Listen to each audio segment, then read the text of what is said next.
Hi, Founder fans. Jason here, and today's founder is Nathaniel Gorham, the chairman of the Committee of the Whole at the Constitutional Convention. Now, by the time the Constitutional Convention came around, Nathaniel Gorham had already made quite an impact on the state of Massachusetts, especially acting amongst its Board of War. Just like the Continental Congress had a Board of War, all the separate states had a Board of War, Gorham proved himself an able administrator on Massachusetts's Board of War, and then Massachusetts sent him to the Continental Congress, and he actually acted as president of the Continental Congress for the year leading up to the Constitutional Convention.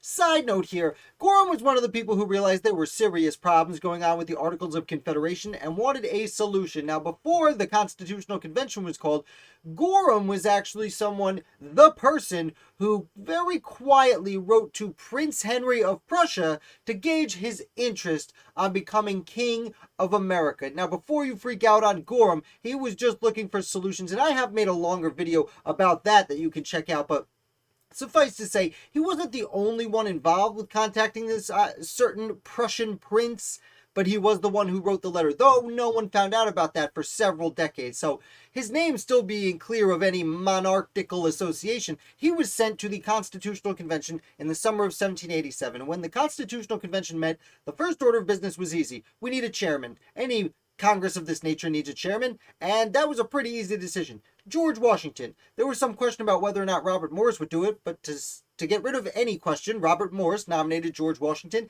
and he was put right in that position.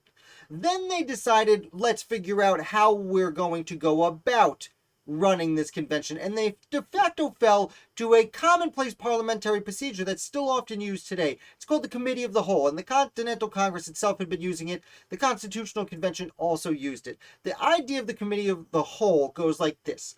Whenever you have a Congress, you often have committees where there's 5, 7, 10 people are put off to the side in a separate committee. That committee talks it out amongst themselves and comes back to the general body with a recommendation. Here's what the committee thinks we should do. The Committee of the Whole operates exactly like this.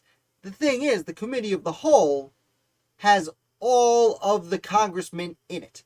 Every delegate was a member of this committee, and they just all met together in the room.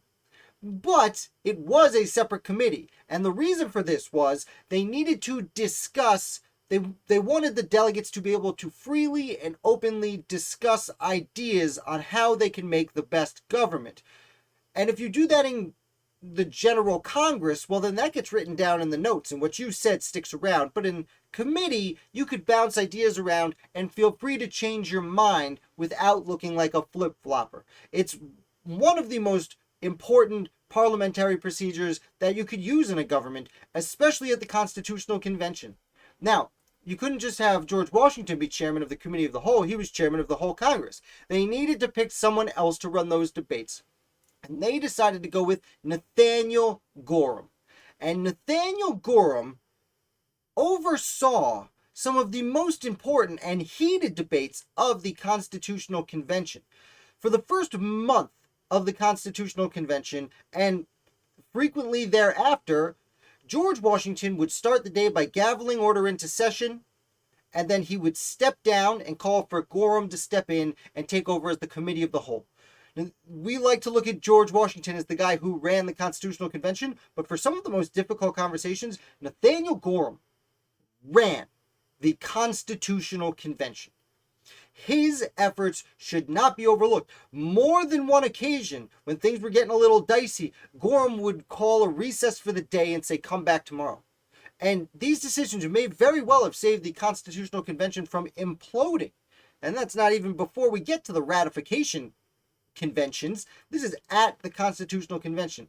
Nathaniel Gorham is one of those characters who is almost unheard of today, but his efforts at the Constitutional Convention unequivocally helped create the United States of America, and he should be respected much more than he is for that. Now, before we go, I have an announcement to make. I've put a bunch of time into creating a whole bunch of new merchandise to put on my website. Do you like this design? It took me a while to come up with it. I'm very proud of it. I've got a sweet shirt with it on there. There is a link in the description below to my merchandise. I really hope you like some of it. There's more than just this Betsy Ross stylized flag, a bunch of different quotes from the Revolution. I think you'll like it. If you enjoyed watching this far, you will definitely like some of that merch. So please check it out.